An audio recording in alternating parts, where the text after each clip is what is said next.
Salut à tous les amis, c'est Haken, j'espère que vous allez bien. Aujourd'hui on se retrouve dans une nouvelle vidéo où je voulais vous parler de quelque chose qui me passionne quand même pas mal. Quelque chose sur lequel je m'intéresse énormément, c'est surtout ce qui est autre dimension et voyage dans le temps. Alors je sais pas si ça vous est déjà arrivé, mais moi je me suis souvent dit, quand je me regardais dans un miroir, et si c'était pas un miroir mais une vitre vers un univers parallèle, et que le Haken que je voyais en face de moi était le Haken de cet univers parallèle et qu'il avait une toute autre vie. Et du coup je me suis interrogé, je me suis dit, et si on avait un univers parallèle où ce qu'on faisait c'était exactement la même chose à un détail près, ou est-ce qu'on a une toute autre vie? Par exemple, est-ce que dans un univers parallèle je suis chanteur, je suis acteur, je suis millionnaire, je suis quelqu'un de totalement lambda? C'est quelque chose qui m'a toujours fasciné, et pareil pour les voyages dans le temps. Mais après, ce qui m'intrigue encore plus derrière tout ça, c'est de me dire, est-ce qu'on a un effet papillon, l'effet de cause à effet, c'est-à-dire que si je fais quelque chose dans le passé, est-ce que ça va m'impacter moi directement, ou est-ce que ça va créer une autre temporalité, et du coup moi personnellement ça ne me changera rien du tout, mais ça va créer une autre branche. J'en ai déjà parlé dans une vidéo où j'abordais des cas de disparition inexpliquée, mais pas quelqu'un qui disparaît comme ça et on suppose que c'est éventuellement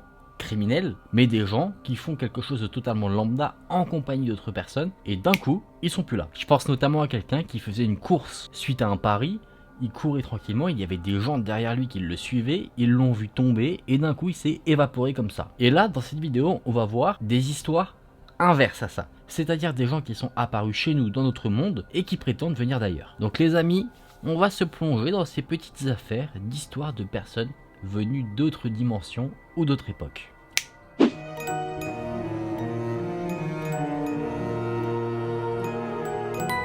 En 1950 aux États-Unis, il y a un homme qui s'est fait remarquer à Times Square.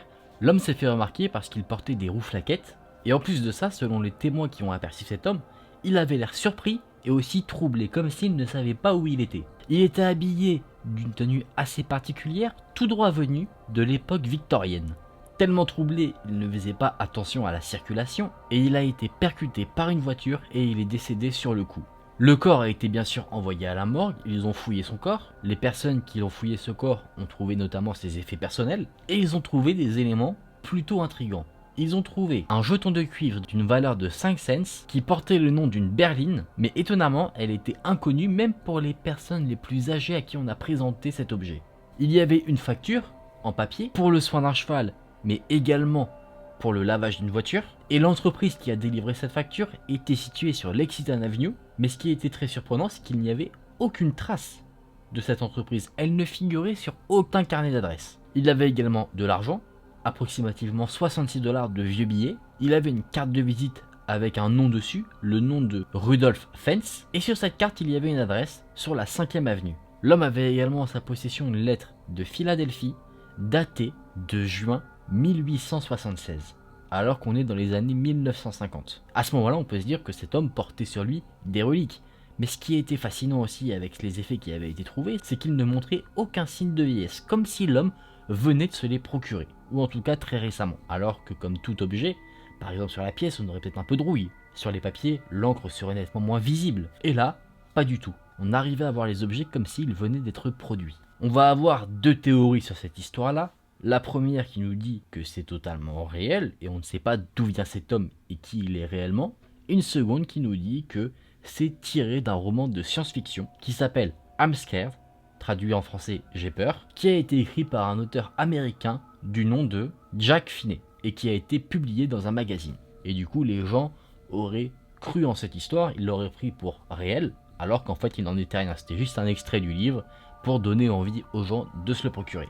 En tout cas, ce qui est très intéressant dans cette histoire, c'est que je pense que si quelqu'un faisait un voyage dans le temps comme ça, sans s'en rendre compte, il serait effectivement troublé. Imaginez, vous êtes projeté, quoique. Maintenant, avec tous les films, peut-être qu'on est plus touché par ce genre de choses. J'allais dire, si vous êtes envoyé dans le futur et que vous voyez des voitures volantes de partout, des maisons volantes et ce genre de choses, vous serez peut-être moins choqué parce que bon, on a déjà vu ça dans des films ou encore dans des jeux vidéo, donc peut-être qu'on serait moins interloqué dans un premier temps. C'est qu'après, en réfléchissant un petit peu et en visitant un petit peu le futur, qu'on se dirait mais attends où je suis. Mais admettons quelqu'un qui vient de bien longtemps dans le passé et qui se retrouve à notre époque, il verrait des voitures électriques, des motos, enfin plein de choses qu'il n'y avait pas dans le passé, je peux comprendre qu'il soit très troublé.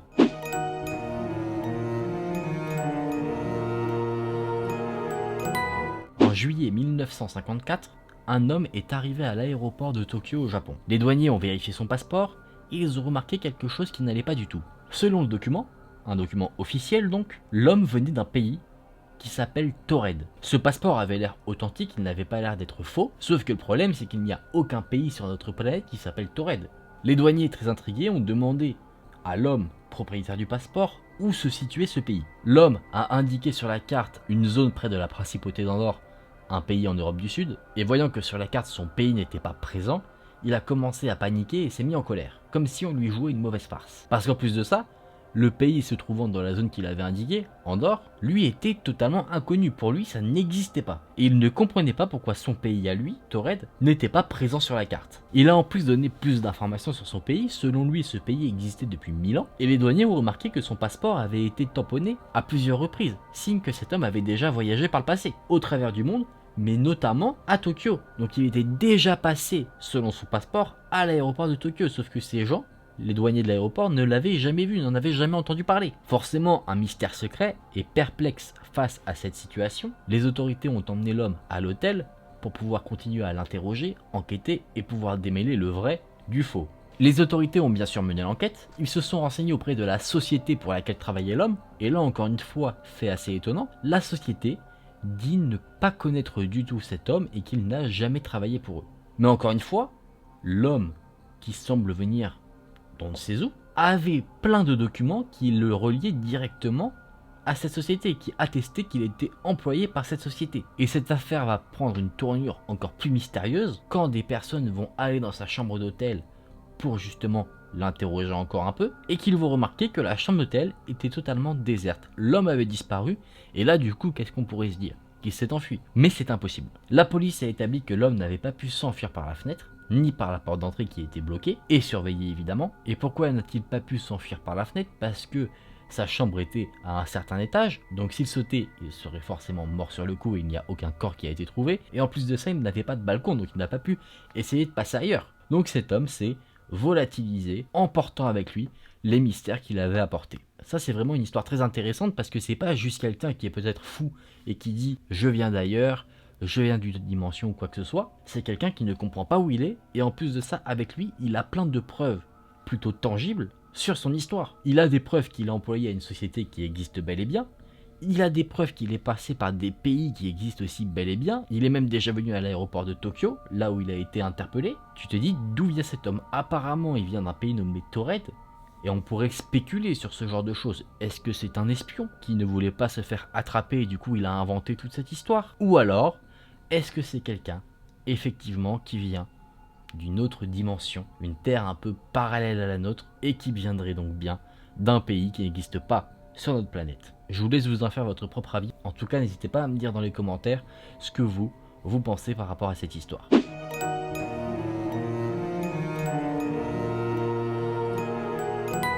Les amis, on reste dans le thème des dimensions un peu parallèles, et là on va avoir droit à une histoire très intéressante, parce que là on n'a pas des faits qui nous sont relatés par des personnes un peu extérieures aux événements. Là on a quelqu'un qui a posté sur un forum sa mésaventure. Et cette personne est une personne bien particulière, du nom de Lerina Garcia Gordo, qui a témoigné sur le forum s'être réveillée un matin et ne pas reconnaître du tout là où elle était. Est-ce qu'on va avoir là le témoignage d'une personne venant d'une autre dimension et qui nous fait part justement de son ressenti et de sa découverte de notre monde? C'est possible. En tout cas, je vous laisse le découvrir. Un matin du mois de mars 2008, Lerina s'est réveillée, elle a ouvert les yeux et elle a tout de suite remarqué que les draps dans lesquels elle s'était réveillée n'étaient pas du tout les mêmes que ceux dans lesquels elle s'était couchée la veille. Elle a essayé de réfléchir à des explications logiques sans en trouver aucune. La femme se leva, elle a commencé à se préparer parce qu'elle devait aller au travail dans une société dans laquelle elle travaillait depuis plus de 20 ans, et du coup elle avait sa petite routine habituelle où elle prenait son petit déjeuner, etc. Elle a un peu oublié l'incident, vu qu'elle se préparait pour aller au travail. Elle est allée dans le parking de son immeuble, elle a trouvé sa voiture qui était exactement au même endroit que la veille, là où elle l'avait laissée. Elle a pris la route pour se rendre au travail, et c'était une route qu'elle connaissait bien parce que ça faisait 7 ans depuis qu'elle avait emménagé dans son nouvel appartement qu'elle prenait cette route-là pour se rendre à son travail. En entrant dans les locaux de son entreprise, elle a remarqué plusieurs personnes qu'elle ne connaissait pas. Elle n'y a pas prêté plus attention que ça parce qu'elle était encore un peu perdue dans ses pensées. Elle a pris l'ascenseur pour se rendre au 3e étage, là où se trouve son bureau, et en arrivant devant la porte de son bureau, elle a vu avec stupeur que le nom qui était sur la porte n'était pas le sien, mais qu'il avait été remplacé par un autre nom. alors que ça faisait un bon moment qu'elle y était. On l'a pas informée qu'elle avait été licenciée ou quoi que ce soit. Donc pour elle, c'est très étrange. Elle essaye de rester rationnelle, et Lerina se dit donc qu'elle s'est peut-être tout simplement trompée d'étage. Elle regarde donc au bout du couloir pour voir le numéro de l'étage, et c'était le bon étage, et du coup elle commence à avoir un peu un sentiment de malaise. Et c'est là justement qu'elle va avoir cette idée rationnelle et assez triste de se dire qu'elle a été licenciée comme ça, sans qu'on la prévienne. Elle décide de vérifier, elle sort son ordinateur portable de sa sacoche, elle se connecte au réseau de l'entreprise et elle voit qu'elle est toujours sur la liste des employés, donc elle n'a pas été licenciée. Mais elle va tomber sur des informations qui vont encore une fois la perturber sérieusement. Elle voit qu'elle est sous la direction d'un autre responsable, un homme qu'elle ne connaît pas du tout. Lerina, qui est totalement perdue, se rend vers les bureaux du personnel, prétexte de se sentir très mal et demande à pouvoir rentrer chez elle. On lui accorde gentiment de pouvoir rentrer chez elle pour qu'elle se repose et qu'elle se remette, chose qu'elle fait. Pendant qu'elle est sur le trajet retour, elle essaie de penser à plein de scénarios possibles. Elle se dit que quelqu'un a usurpé son identité, que cette personne avait changé les informations de contact et avait demandé la mutation de Lerina vers un autre service. Peut-être quelqu'un qui convoitait son poste. Mais en tout cas, elle se dit que c'est sûr que c'est quelqu'un qui agit totalement par malveillance. Elle se dit, attends, on a usurpé mon identité, il faut que je vérifie si on m'a rien volé. Elle ouvre donc sa sacoche et elle vérifie qu'elle a toujours son portefeuille, permis de conduire, carte d'identité.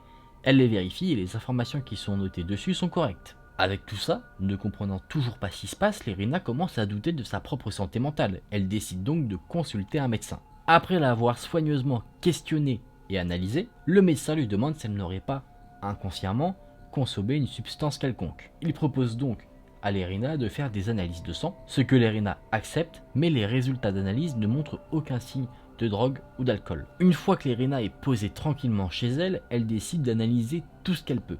Elle inspecte son appartement, ses papiers, ses relevés bancaires, ses factures de téléphone, ses fiches de paye, et elle ne trouve rien du tout d'anormal. Elle se dit peut-être qu'elle a fait une sorte d'amnésie, qu'elle a une perte de mémoire, et qu'en fait tout ce qu'elle imaginait avant, notamment le poste qu'elle devait occuper, c'était juste une sorte de vague souvenir, et du coup c'est pour ça qu'elle s'est trompée. Elle se dit qu'en gros il s'est passé quelque chose et que son esprit refusait de s'en rappeler. Et du coup pour se rassurer et essayer de voir si ses souvenirs sont touchés ou pas, elle décide de voir les informations et se connecte donc à internet pour avoir accès aux dernières informations en temps réel. Elle est allée voir un site qu'elle fréquentait assez régulièrement et les informations étaient les mêmes que la veille, sauf quelques petites histoires ou faits divers qui étaient venus s'ajouter qui avaient pu se passer dans la journée.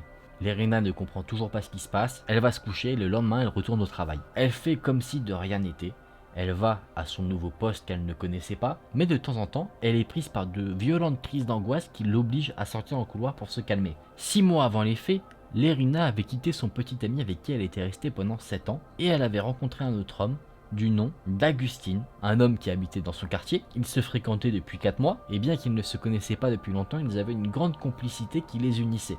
Du coup, Lerina connaissait beaucoup d'informations à son sujet, notamment son nom, son numéro de téléphone, son adresse, l'endroit où il travaillait, le lycée où il avait étudié, et elle avait déjà aussi fait la connaissance du fils de cet homme. La journée passe et le soir de la journée de travail, Lerina décide d'appeler son petit ami pour lui expliquer ce qui ne va pas. Mais ce qui est très étonnant, c'est que ce n'est pas son petit ami Agustine qui lui a répondu, mais un inconnu. L'inconnu a prétendu ne pas connaître Agustine et a raccroché. Cet inconnu avait un peu été agacé par l'attitude de Lerina qui elle ne comprenait pas, elle était persuadée de tomber sur son petit ami, du coup elle était très insistante. Assez inquiète, Lerina prend sa voiture de nouveau et décide donc de se rendre au domicile de son petit ami. Sauf qu'en arrivant sur les lieux, elle se rend compte que le nom sur la boîte aux lettres devant la porte d'entrée avait changé. Ce n'était plus le nom d'Agustine et de son fils, mais d'une toute autre famille. Elle a sonné à leur porte, elle a fait la connaissance de cette famille, et cette famille dit qu'elle n'a jamais entendu parler d'Agustine et de son fils et qu'ils vivent là depuis des années. Lerina est inquiète, elle se dit que la disparition d'Agustine est suspecte parce qu'il est parti sans laisser aucune trace, aucune nouvelle, aucun document attestant de là où il pourrait se trouver à l'heure actuelle. Lerina se dit que quelque chose s'est passé et qu'elle avait besoin de réponses. Lerina met donc de grands moyens en œuvre pour savoir ce qui se passe. Elle engage donc un détective privé. Le détective enquête et il vient faire son rapport à Lerina qui lui dit que pour lui, tous les éléments qu'il a réunis pendant son enquête laissaient à penser que Agustine et son fils n'avaient jamais existé. Lerina se sent désemparée. Elle commence à se dire qu'elle est devenue totalement folle. Elle est donc allée voir un psychiatre et ce psychiatre l'a jugée totalement saine et il a dit qu'elle devait avoir des hallucinations dues au stress. Mais Lerina est persuadée que ce n'est pas du tout lié à ça. Pour Lerina, son histoire avec Augustine, tout ce qu'elle a vécu avant ce fameux réveil étrange est réel. Mais quelque chose va d'autant plus la surprendre, c'est que le fameux petit ami avec qui elle était restée 7 ans et dont elle s'était séparée 6 mois auparavant, vient la voir et selon lui, ils sont toujours ensemble. Totalement horrifiée, Lérina s'est enfuie, elle a couru chez ses parents car elle pensait qu'ils allaient la comprendre, la rassurer, essayer de voir avec elle ce qui n'allait pas. Du coup, à un moment, elle en vient à prendre des nouvelles de sa sœur cadette qui s'était cassé l'épaule quelques jours auparavant. Et du coup, elle devait subir une intervention chirurgicale. Mais ses parents le regardaient avec étonnement, lui disant que sa sœur n'avait jamais rien eu de semblable. Elle n'avait aucun problème à l'épaule, elle ne devait pas du tout subir d'intervention. Donc encore une fois, Lérina se retrouve face à une situation qu'elle n'arrive pas à gérer. Et plus les semaines passaient, plus Lérina voyait de différence entre ses souvenirs et la réalité qu'elle vivait.